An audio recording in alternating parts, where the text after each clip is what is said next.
أعوذ بالله من الشيطان الرجيم بسم الله الرحمن الرحيم وبه نستعين وصلى الله على سيدنا محمد وآل بيته الطاهرين اللهم صل على محمد وآل محمد. قال إمام العلي عليه الصلاة والسلام اكتسبوا العلم يكسبكم الحياة. مولا متقیان حضرت علی ابن ابی طالب ارشاد فرماتے ہیں علم کو کسب کرو، علم کو حاصل کرو، علم کو طلب کرو، کوشش جد و جہد کرو علم کے حصول کے لیے. مولا علم کی تحصیل سے ہمیں کیا فائدہ میسر ہوگا؟ فرمایا یکسبکم الحیات، علم تمہیں حیات عطا کرے گا، علم تمہیں زندگی عطا کرے گا. اس کا مطلب یہ ہے کہ اگر ہم زندگی چاہتے ہیں تو علم کے لیے کدوکاش کریں، علم کے لیے کوشش کریں، علم کے لیے کاوش کریں.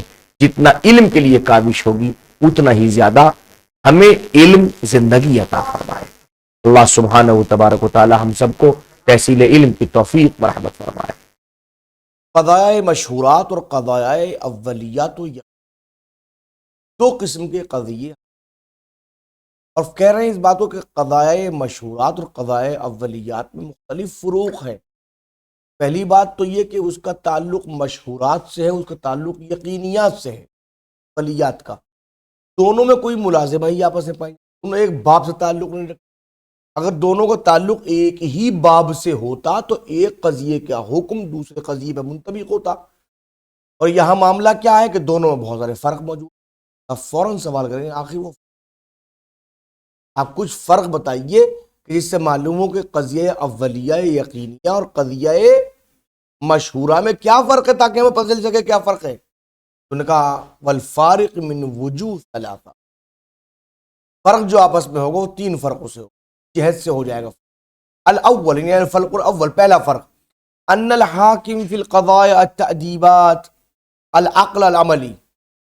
یاد رکھیے وہ قضاء تعدیبات ہیں، ان میں جو حکم لگانے والی عقل ہے اس عقل کا نام عقل عملی ہے. والحاکم فی الاولیات العقل النظری، اور اولیات میں حکم لگانے والی عقل کا نام عقل نظر. فرق بتا دیا آپ کے، فرق عقل دو نہیں ہے، عقل ایک ہی ہے. اس کی جہت یہ ہے کہ اگر اس کا تعلق مما یعلم سے ہو تو عقل نظری ہے، مما یعمل سے ہو تو عقل عملی ہے نا. تو پہلا فرق تو یہ ہو گیا کہ دونوں جگہ حکم جو لگانے والی عقل ہے وہ دونوں جگہ الگ الگ ہے. الثانی ہے الفرق الثانی، دوسرا فرق ان القضیہ التعدیبیہ لا واقع لها، قضیہ تعدیبیہ کوئی واقع نہیں، حقیقت میں وہ قضیہ ہے ہی نہیں، حقیقت میں سامنے دکھائی نہیں دے گا. الا تطابق آراء العقلاء، مگر ہے تو یہ ہے کہ عقلاء کی رائے مطابقت کر رہی ہیں، وہ قبول کر رہی ہیں، تو ہاں یہ ہے. والاولیات لها واقع خارجی، اور قضاء اولیات کے خارجی موقع موجود، یہ قضیہ یہ سامنے موجود. دو فرق سامنے آئے. الثالث یعنی تیسرا فرق، الفرق الثالث ان القضیہ التعدیبیہ لا یجب ان یحکم بها کل عاقل لو خلو نفسه ولم يتعدب بقبولها والاعتراف بها. قضیہ تعدیبیہ کی یہ خصوصیت یہ بھی ہے کہ ہر عاقل پہ ضروری نہیں اس پہ حکم بھی لگائے. اگر اس عاقل کو چھوڑ دیا جائے یوں ہی اور وہ اس ادب کو قبول نہ کر رہا ہو، اس کا اعتراف نہ کر رہا ہو، تو کوئی ضروری نہیں کہ ہر عاقل اس کے اوپر حکم لگائے. بجائے ادب سے تعلق رکھنے والی چیز ہے نا یہ، تو کوئی ضروری نہیں ہے. جیسے میں نے بارہا کہا اس بات کو، آپ کہیں ادب میں سلام کرتے ہیں جھک کے، کہیں ایک ہاتھ سے سلام کرتے ہیں، کہیں کوئی ہائے کر رہا ہے، کہیں کوئی نمستے کر رہا ہے، کوئی مل رہا تو ہاتھ ملا رہا ہے دونوں ہاتھوں سے، کوئی ایک ہی ہاتھ ملا رہا ہے، کوئی ایک مرتبہ گلے مل رہا ہے، کوئی دو مرتبہ گلے مل رہا ہے. کہیں آپ جائیے گلے ملے تصور ہی نہیں ہے، وہ رخسار چومتے ہیں. تو ہر جگہ کے تعدیبات الگ الگ ہیں، اور ہر جگہ کا تعدیبات کا تعلق وہاں کے عقلاء سے ہے. ایران کے عقلاء یا عراق کے عقلاء جس کیفیت کو من باب الادب قضاء تعدیبات میں تصور فرماتے ہیں، ان کا تعلق یہاں کے عقلاء نہیں کرتے. تو قضاء تعدیبیہ کے لیے ضروری نہیں ہے کہ ہر عاقل اس کے اوپر حکم لگائے اگر اس کو چھوڑ دیا جائے. کما قال شیخ الرئیس علامہ نقلہ من ابن، جیسے کہ ہم نے شیخ رئیس کی بات کو نقل کیا تھا.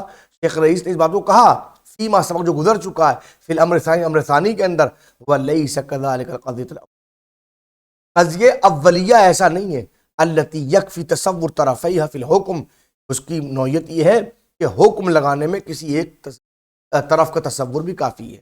فإنه لا بد الا يشد عاقل فی الحکم بها لاول وهلہ، جب بھی تصور سامنے آئے گا ہر عاقل پہلی فرصت میں اس کا حکم ضرور لگائے. ناممکن ہے کہ حکم، یہ فرق ہے، تین فرق ہیں جو تینوں کے اندر. تو جب تینوں کے اتنے فرق موجود ہیں تو آپ ایک قضیے کا حکم دوسرے قضیے پہ کیسے منطبق کر سکتے؟ واضح ہوئی؟ طرفین کی کیفیت سمجھ میں آئی ہے. وَمِنْ أَدِلَّتِهِمْ عَلَىٰ إِنْكَارِ الْحُسْنِ وَالْقُبْحِ الْعَقْلِيَّيْنِ، اب پھر یہ دوسری دلیل پیش کی انہوں نے، کیونکہ دلیلیں چل رہی ہیں، عدلہ طرفین کا معاملہ چل رہا ہے، طرفین کے دلہ. تو پہلے دلیل گزر چکی ہے، اس کا کچھ جواب بھی انہوں نے نقل کر دیا. اب انہوں نے دوسری دلیل اس بندل میں شروع ہو رہی. وَمِنْ أَدِلَّتِهِمْ، ان کی ادلہ میں سے جو بہت ساری دلیلیں انہوں نے پیش کی، ان میں سے کس بات کے اوپر؟ عَلَىٰ إِنْكَارِ الْحُسْنِ وَالْقُبْحِ الْعَقْلِيَّيْنِ، اس بات کے اوپر کہ حسن و قبح عقلی ہیں، اس کے انکار کے اوپر. ان کی دلیلوں میں سے ایک دلیل کیا ہے؟ یہ کہ ان قالوا، وہ کہتے ہیں انه لو كان ذلك عقليا، کہ اگر حسن اور قبح عقلی ہوتے، لما اختلف حسن الاشیاء وقبحها، تو اشیاء کے حسن اور قبح کے اندر کوئی اختلاف نہ ہوتا. باختلاف الوجوہ والاعتبار، جب بھی وجوہ یعنی وجہ اور سمت اور جہت کا اختلاف ہوتا تو اختلاف نہ ہوتا، جب بھی اعتبارات کا اختلاف ہوتا تو کبھی اختلاف نہ ہوتا. کالصدق، یہ سچا، اذ یکون مرہ ممدوحا علیہ و اخری مذموما علیہ، کبھی کبھی یہ ممدوح ہو جاتا ہے سچ اور کبھی کبھی مذموم ہو جاتا ہے. اذا کان فیہ ضرر کبیر، جب اس کے اندر نقصان بڑا ہو. اگر نقصان نہ ہو، اب کہیں بھی دیکھ لیجئے آپ، وجہ بدلی، سبب بدلا صدق کا، ایک جگہ یہ اچھا ہے ایک جگہ یہ برا ہے. وَكَذَلِكَ الْكِذْبُ، ویسے کذب بھی ہے بالعکس، یکون مذموما علیہ و ممدوحا علیہ، کذب مذموم بھی ہے اور ممدوح بھی ہے. اذا کان فیہ نفع کبیر، اگر اس کے اندر بہت زیادہ نفع پایا جائے یہی ممدوح ہے، اچھا ہے. کالضرب والقیام والقعود، یہ ضرب ہے، قیام ہے، قعود ہے، کھڑا ہونا بیٹھنا، کھڑا بیٹھنے میں جنگ کے لیے اٹھنا، جنگ کے لیے بیٹھ جانا، مما یختلف حسن و قبح. اب دیکھیے یہیں میں آپ کی بات کو روک کے کہوں، اس میں اکثر لوگ وہ ہیں جن کا تعلق شیعہ اثنا شریف فرقے سے نہیں ہے، اور یہاں پہ بات کہہ رہے ہیں کہ اس کا مطلب یہ ہے کہ کچھ چیزیں اچھی بھی ہوتی ہیں، کچھ چیزیں بری بھی ہوتی ہیں. تقیہ کو برا کیوں کہتے ہیں پھر آپ؟ تقیہ کو برا کیوں کہتے ہیں؟ ہم کب کہتے تقیہ ہر جگہ اچھا ہے؟ ہم کب کہتے تقیہ اس میں جگہ برا ہے؟ تقیہ جہاں ہوگا اچھا ہوگا. اس لیے تقیہ کے اندر ہوتا کیا ہے؟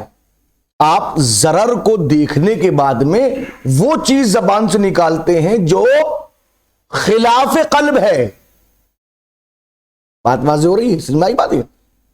والجواب عن هذا الدلیل واشباہہ، اس دلیل اس کی جیسی دلیل کا جواب یظہر مما ذکرنا، جو ہم نے ذکر کیا اس سے ہی ظاہر ہو جاتا ہے. کیا؟ من ان حسن الاشیاء وقبحها، کہ اشیاء کا حسن اور قبح علی انحاء ثلاثہ، تین نوعوں سے تعلق رکھتا ہے. فما کان ذاتیا، کبھی تو ذاتی ہوتا ہے، لا یقع فی اختلاف، تو اس میں اختلاف ہی نہیں ہوتا. اگر حسن و قبح ذاتی ہو، فإن العدل بما هو عدل لا يكون قبیحا ابدا، عدل بما هو عدل کبھی قبیح ہو ہی نہیں سکتا. وكذلك الظلم بما هو ظلم لا يكون حسنا ابدا، اے ظلم بما هو ظلم کبھی حسن ہو ہی نہیں سکتا. اے انه ما دام عنوان العدل صادقا، جب تک اس کے اوپر عنوان عدل صادق آ رہا ہو، فهو ممدوح، وہ ممدوح ہے. وما دام عنوان الظلم صادقا فهو مذموم، جب تک ظلم کا عنوان صادق آئے اس وقت وہ مذموم ہے. وَأَمَّا مَا كَانَ عَرَضِيًّا، لیکن مسئلہ اگر عرضی ہو، دوسری نوع اول گزر چکی ذاتی، دوسری نوع، فَإِنَّهُ يَخْتَلِفُ بِالْوُجُوهِ وَالْاعْتِبَارَاتِ، تو وجہ بدلے گی تو عنوان بدل جائے گا، اعتبار بدلے گا تو عنوان بدل جائے گا. فَمَثْلًا الصِّدْقُ إِذَا إِن دَخَلَ تَحْتَ عنوان العدل، اگر صدق عنوان عدل کے تحت داخل ہو، كَانَ مَمْدُوحًا، تو ممدوح ہے۔ وَإِن كَانَ دَخَلَ تحت عنوان ظلم كَانَ قَبِيًّا، اور وہی صدق اگر عنوان ظلم کے تحت داخل ہو رہا ہو تو وہی قبیح ہے۔ وَكَذَلِكَ الْكِذْبُ وَمَا ذَكَرَ مِنْ أَمْثِلَةٍ، اور ایسی کذب بھی جو آپ نے مثالیں ذکر فرمائی ہیں آپ نے۔ خلاصہ ان العدلیہ لا یقولون بان جمیع الاشیاء لا بد ان تتصف بالحسن ابدا وبالقبح ابدا، عدلیہ بالکل نہیں کہتے، نہ اس بات کے قائل ہیں کہ تمام تر اشیاء کے لیے ضروری ہے کہ یا تو ان کو آپ متصف کریں کہ وہ حسن ہیں، یا کہیں کہ وہ متصف کریں کہ وہ ہمیشہ قبیح ہیں، حتی یلزم ما ذکر من اشکال، یہاں تک کہ آپ اشکال لازم لے کہیں۔ عدلیہ کا یہ کہنا بالکل نہ اس بات قائل، جب قائل ہی نہیں ہے تو پھر آپ کہنا ہی غلط ہے۔ الثالث انشاءاللہ بعد میں صلی اللہ علی محمد و آلہ الطاہرین۔